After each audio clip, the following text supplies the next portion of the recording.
no doubt that the Coptic Church puts a lot of emphasis on praising Saint Mary, our greatest intercessor. In fact, one hymn you'll hear in any liturgy, right before the reading of the Acts, is Shere Ne.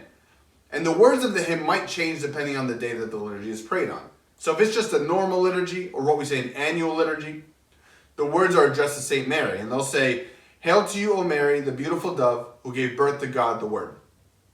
And if it's a saint of that particular day, or a season, or a feast of the church, like the Feast of Nativity, the words are specific for that day. Like for the Feast of Nativity, we say, "Hail to Bethlehem, the city of the prophets, in which Christ was born, the second Adam." But there's also different ways of singing the hymn. You might recognize the short way, which is playing in the background right now, but there's also a long way. And so for the purposes of this episode, we're going to focus on the long way. And so like we said, the words of the hymn are addressed to Saint Mary. But the tunes are also all about Saint Mary. There's 6 parts to the hymn, all focused on the first words, Shere Ne, or Hail to you.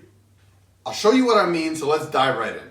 "Behold, I am the maidservant of the Lord. Let it be to me according to your words." If you're looking for inspiration to become a servant, look no further than Saint Mary. Those are some powerful words of humility, submission, and acceptance. And that's shown in the first part of this hymn. And so as you're listening to the first part of the hymn, what you'll hear is single tones of power right from the start, but with each tone ending in a low finish, as if in a bow of submission. So through the hymn, the church is telling us that submission and humility is a show of power, not of weakness, just like St. Mary taught us. The second part of the hymn is a complete repetition of the first part, to emphasize this lesson that we just learned. In part 1, the church is showing us what St. Mary did in humbling herself and being submissive, and how that was a show of power. In part 2, the church is telling us to repeat this example and to do the same. So now we get to the third part. And the hymn starts off like the first 2 parts, with power but showing some submission and lowliness, but then gradually rises until it becomes like a shout of strength and power. Why? Remember when St. Mary went to the house of Zechariah to meet Elizabeth? What did Elizabeth say? She said, "Blessed are you among women, and blessed is the fruit of your womb." That's a pretty powerful statement. And so this part of the hymn is describing this scene, and as you can hear, the strength of the hymn is shouting with Elizabeth's voice saying, "Blessed are you among women, and blessed is the fruit of your womb," with the baby in her womb, St. John the Baptist, leaping with joy. And now the pinnacle of the hymn, the fourth part of the hymn, where the tunes are highest and sharpest, even higher than the third, and arguably the most beautiful and most complete part of the hymn. What is this describing? "My soul magnifies the Lord, and my spirit rejoices in God my Savior." Does that sound familiar? That's St. Mary's song of praise. But what is St. Mary really saying here? She's actually linking another event where the children of Israel sang a song of salvation in the crossing of the Red Sea. "I will sing to the Lord, for he has triumphed gloriously. The Lord is my strength and song, and he has become my salvation."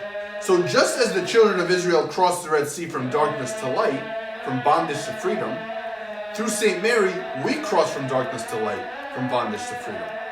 And for this reason, the fourth part of the hymn is not the praise of just one nation crossing the Red Sea, but the praise of all mankind singing with St. Mary a song of salvation.